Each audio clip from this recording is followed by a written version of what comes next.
నమస్తే, welcome to Disha TV. BRS working president KTR వరుసగా రేవంత్ రెడ్డిని అలాగే కాంగ్రెస్ పార్టీని టార్గెట్ చేస్తూ పలు విమర్శలు చేశారు. ఇదే అంశంపై మాట్లాడదాం. మనతో పాటు టీపీసీసీ అధికార ప్రతినిధి లింగం యాదవ్ గారు ఉన్నారు. ప్రధానంగా రేవంత్ రెడ్డిపై కేటీఆర్ వ్యాఖ్యలు చేశారు. రేవంత్ రెడ్డి ఒక పిరికోడు, నేను గతంలో ఛాలెంజ్ విసిరాను, ఇప్పుడు కూడా విసురుతాను, మల్కాజ్గిరి పార్లమెంట్ స్థానం నుండి నాపై పోటీ చేసే దమ్ముందా, రాజీనామా చేసి వస్తారని పదే పదే సవాల్ విసిరారు. ఏం చెప్తారు? ముందుగా రేవంత్ రెడ్డికి సవాల్ విసిరే అంత స్థాయి కేటీఆర్ది కాదు. కేటీఆర్ స్థాయి తెలుసుకొని మాట్లాడాలి. ఒక ముఖ్యమంత్రి, మేము గతంలోనే చెప్పాము, గతంలోనే మీరు సవాల్ విసినప్పుడు మీ అయ్యన్ రమ్మను ఒక మాజీ ముఖ్యమంత్రిగా ఇప్పుడు ప్రస్తుత ముఖ్యమంత్రి రేవంత్ రెడ్డి వాళ్ళిద్దరికి సరిసమానాలు తప్ప ఇవాళ కేటీఆర్ ఏదో అధికారం కోల్పోయి ఆయన ఏం మాట్లాడుతుండో ఆయనకి అర్థం కావట్లేదు. నీకు దమ్ముంటే నువ్వేం చేసినావు 9.5 సంవత్సరాలుగా నీ అవినీతి బయటకు వస్తుందని ఒక్కొక్కటిగా ఇవాళ అవినీతి బయటకు వస్తుంటే దాన్ని చూసి తట్టుకోలేక ఇవాళ ఏదేదో అవాకులు చవాకులు పెడుతున్నారు. కానీ రేవంత్ రెడ్డి స్థాయికి నీ స్థాయి తగదు. ఖబర్దార్ కేటీఆర్ గారు, నువ్వు స్థాయి మించి మాట్లాడదని అనుకుంటున్నావు. ట్యాపింగ్ విషయంలో కూడా కీలక వ్యాఖ్యలు చేశారు. అవును, గతంలో ఒకరో ఇద్దరో కొందరు లంగాల విషయంలో ట్యాపింగ్ చేసి ఉండొచ్చు, అది పోలీసు అధికారుల పని, కాంగ్రెస్ విమర్శిస్తున్న స్థాయిలో మొత్తం జరగలేదని కూడా ఆయన ఇండైరెక్ట్గా ట్యాపింగ్ గురించి అంగీకరిస్తూ మాట్లాడారు. ఏం చెప్తారు? నేను అదే చెప్తున్నాం. ఇవాళ కాంగ్రెస్ పార్టీగా మేమే కాదు, గతంలో బీజేపీ నాయకులు కూడా చెప్పారు ఫోన్ ట్యాపింగ్ జరిగిందని. ఇవాళ అదే స్పష్టంగా అయింది. కేటీఆర్ గారు ఒప్పుకున్నారు కదా. అంటే నీవు ఏం చెప్తున్నావు? ఇవాళ రాజ్యాంగాన్ని వైలేషన్ చేశావు. ఇవాళ ప్రవసీ వ్యక్తి రైట్ టు ప్రైవసీ అనేది ఫండమెంటల్ రైట్స్, నువ్వు దాన్ని కూడా వైలేషన్ చేసి ఇవాళ కనీసం మీరు ఎంత దుర్మార్గం అంటే ఇవాళ ఒక టెర్రరిస్టులు, ఉగ్రవాదులు వాళ్ళ మీద ట్యాపింగ్ చేసేటువంటి సిస్టాన్ని ఇవాళ రాజకీయ ప్రత్యర్థుల మీద ఒక ఆపోజిషన్ నాయకుని ఇంటి పక్కనే ఇవాళ వ్యవస్థలను ఏర్పాటు చేసి కనీసం ఎంత దౌర్భాగ్యం అంటే ఇంట్లో ఏం మాట్లాడుకున్నారో ఇన్నటువంటి దౌర్భాగ్య స్థితిలో నువ్వు చేసినటువంటి ఘనకార్యం కేటీఆర్ ఇదా? నీ 9.5 సంవత్సరాలుగా ఇవాళ మనం చూస్తున్నాం వ్యాపారులని ఎంతమందిని బెదిరించిరు. ఇవాళ నేనే ఇంటున్నావు, ఇవాళ మనందరం కూడా అంటున్నాం. కొంతమంది సినిమా హీరోయిన్ల లైఫ్లో కూడా ఎంటర్ అయ్యి ఈ విధంగా వాళ్ళని బ్లాక్మెయిల్ చేసినటువంటి సందర్భం గతంలో కేటీఆర్ మరి నీ ఆధ్వర్యంలో జరిగింది. నువ్వు ఇలాంటి చేసినందుకు నువ్వు ముందుగా తలదించుకో. నువ్వు ఒక సభ్య సమాజం తలదించుకునే విధంగా ఇవాళ నువ్వు నీ యొక్క పాలన ఆ విధంగా ఉంది. అంటే ఇవాళ మేము చెప్పినట్టు ఇవాళ నువ్వే ఒప్పుకున్నాం కదా. అంటే ఫోన్ ట్యాపింగ్ చేయవలసిన అవసరం ఏమొచ్చిందండి? ఎవరికి ఫోన్ ట్యాప్ చేయాలి? ఒక రాజకీయ ప్రత్యర్థుల మీద చేస్తావా?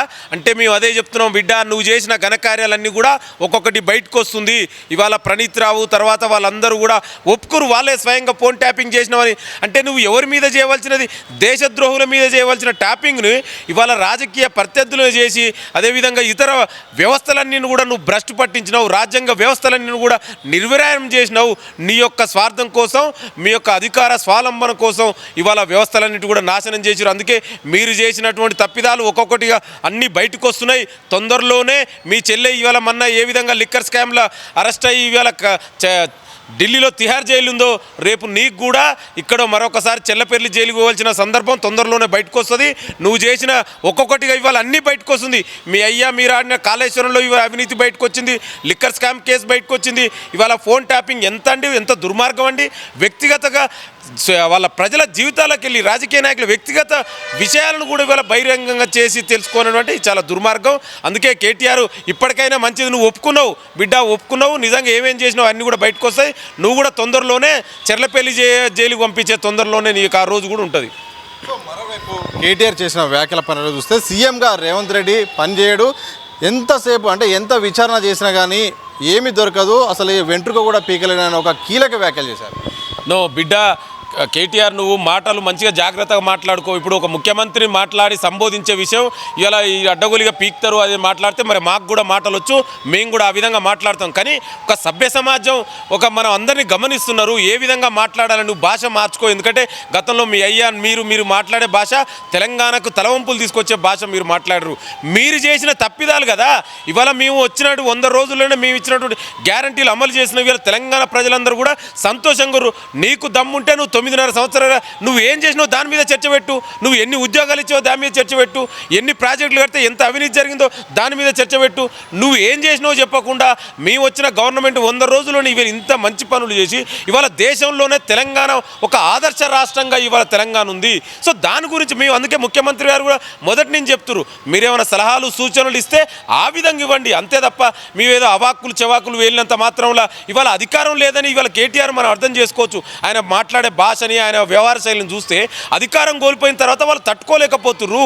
అంటే అధికారం వాళ్ళు ఏదో శాశ్వతం అనుకురు. ఇవాళ తెలంగాణ ప్రజలు వాళ్ళు బుద్ధి చెప్పారు, అయినా కూడా ఇంకా వాళ్ళకి బుద్ధి రావట్లేదు. కేటీఆర్కి ఇంకా కూడా దయచేసి ఇప్పుడు తెలంగాణ ప్రజలు రేపు పార్లమెంట్ ఎలక్షన్లో కూడా డెఫినెట్ కూడా వాళ్ళని ఓడిస్తారు. ఇప్పటికైనా కేటీఆర్ నువ్వు జాగ్రత్తగా మాట్లాడు, నువ్వు ముఖ్యమంత్రిని మాట్లాడే ముందు అవాక్కులు చెవాకులు పడితే డెఫినెట్ కూడా తెలంగాణ ప్రజలు నీకు బుద్ధి చెప్పే రోజు తొందరలోనే ఉంది. నువ్వు తెలంగాణలో కూడా తిరగలేవు ఈ విధంగా మాట్లాడితే. 100 రోజుల కాంగ్రెస్ పాలన కాదు, 100 రోజుల కాంగ్రెస్ అబద్ధం అంటే ఆయన కీలకంగా మాట్లాడారు. 100 రోజుల పాలన ఇప్పుడు నేను అదే చెప్తున్నా, కేటీఆర్కు కేసీఆర్ ఫ్యామిలీకి అబద్ధాలు మాట్లాడడం వాళ్ళకు వెన్నుతో పెట్టిన విద్య. వాళ్ళు అబద్ధాలు మాట్లాడదు, మేము అబద్ధాలు మాట్లాడవలసిన అవసరం ఏమొచ్చిందండి? మేము 100 రోజుల్లోనే ఏం చేసినామని స్వయంగా తెలంగాణ ప్రజలకు కనబడుతుంది కదా, కళ్ళకు కనబడుతుంది కదా. మేము 6 గ్యారంటీల్లో 5 గ్యారంటీలు అమలు చేసినాం. ఇలా స్వయంగా ముఖ్యమంత్రి మంత్రులే చెప్తున్నారు. నీకు దమ్ముంటే దేని గురించి చెప్పు. ఇవాళ మహిళలకు ఉచిత బస్సు ప్రయాణం ఇస్తే మీరు వద్దన్నారు, మీరు వద్దా మరి దాని గురించి చెప్పు. ఇప్పుడు 500 రూపాయలకే గ్యాస్ ఇవాళ అందుతలేదా, మీరు దాని గురించి చర్చ పెట్టండి. ఇవాళ 200 యూనిట్ల వరకు ఉచిత విద్యుత్తు, మీరు రాజీవ్ ఆరోగ్యశ్రీ, అదేవిధంగా 10 లక్షలు, మీ ఇందిరమ్మ ఇండ్లు మళ్ళీ నువ్వు దాని గురించి మాట్లాడు. మేము వచ్చిన 100 రోజుల్లోనే ఇవాళ మీరు 9.5 సంవత్సరాలుగా ఉద్యోగాలు ఇవ్వలే, యువత ఆత్మహత్యలు చేసుకున్నారు. మేము వచ్చినాక ఈ 100 రోజుల్లోనే 30,000 ఉద్యోగాలు ఇచ్చాము. మొన్ననే మెగా టీఎస్ వేసాం, గ్రూప్ 1 గ్రూప్ 2 వేసాం. నీకు దమ్ముంటే దాని మీద చర్చ పెట్టు. నువ్వు గతంలో ఉద్యోగాలు ఇవ్వకపోగా ఉద్యోగాల కోసం ఆత్మహత్య చేసుకుంటే క్యారెక్టర్ అసోసియేషన్ చరిత్ర మీది. సో ఈ ప్రభుత్వం అలాంటి కాదు. ఈ ప్రభుత్వం అంటేనే, కాంగ్రెస్ పార్టీ అంటేనే ప్రజాప్రభుత్వం.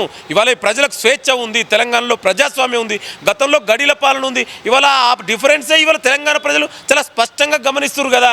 నువ్వు అధికారం లేదనే దాంట్లో బాధలో ఇవాళ అధికారం పోగొట్టిరని, అధికారం మాదే శాశ్వతం అనుకొని ఆ భ్రమలో మాట్లాడుతున్నారు తప్ప ఇప్పటికైనా కింది ఆ భ్రమ నుంచి బయటకు వచ్చి తెలంగాణ ప్రజలు ఏమి కోరుకుంటారో దాని గురించి మాట్లాడితే మంచిది. సో మరొక వ్యాఖ్య ఒక చివరిగా మాట్లాడుకుంటే కేటీఆర్ మాట్లాడుతూ ఈ యొక్క పార్లమెంట్ ఎన్నికల తర్వాత రేవంత్ రెడ్డి బీజేపీలో చేరుతాడు, బీజేపీలో జాయిన్ అవుతాడు, మొదటి వ్యక్తి కూడా రేవంత్ రెడ్డి అని కూడా పదే చెప్తున్నారు.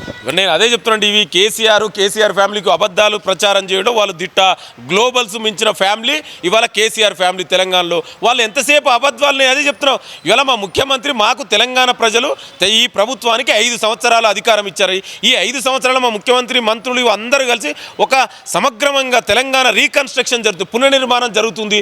మీకు దమ్ముంటే అందులో భాగస్వామ్యం అండి, అంతే తప్ప ఈ ప్రభుత్వం ఎక్కువ రోజులు ఉండదు, ప్రభుత్వం కూల్చేస్తాం పేల్చేస్తాం అంటే ఏందండి? ఇవాళ తెలంగాణ ప్రజలు ఇచ్చినటువంటి మ్యాండేట్ను మీరు అవమానిస్తురా?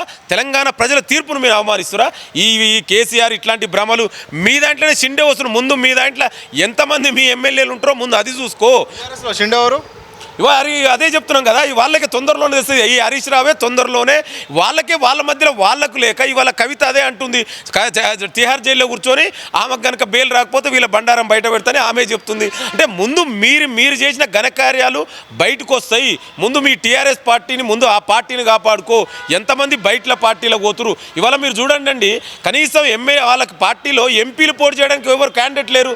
సగం మంది ఎంపీలు వాళ్ళ క్యాండిడేట్లు ఇతర కాంగ్రెస్ పార్టీ మరి ఇతర పార్టీలకు వచ్చారు. అంటే నేను ఏమంటున్నా అంటే ఇవాళ తెలంగాణలో బీఆర్ఎస్ పార్టీ సోకాల్ టీఆర్ఎస్ పార్టీకి కాలం చెల్లింది. వాళ్ళు చేసిన నియంతృత్వ విధానాలు ఇవాళ తెలంగాణ ప్రజలు అర్థం చేసుకున్నారు. కాంగ్రెస్ పార్టీ ప్రజాప్రభుత్వం ఇవాళ ప్రజల పక్షాన ఉంది, ప్రజలకు ఏదైతే కావాలో అవన్నీ చేస్తుంది. అందుకే ఇవాళ తెలంగాణ ప్రజలు ఆనందంగా ఉన్నారు.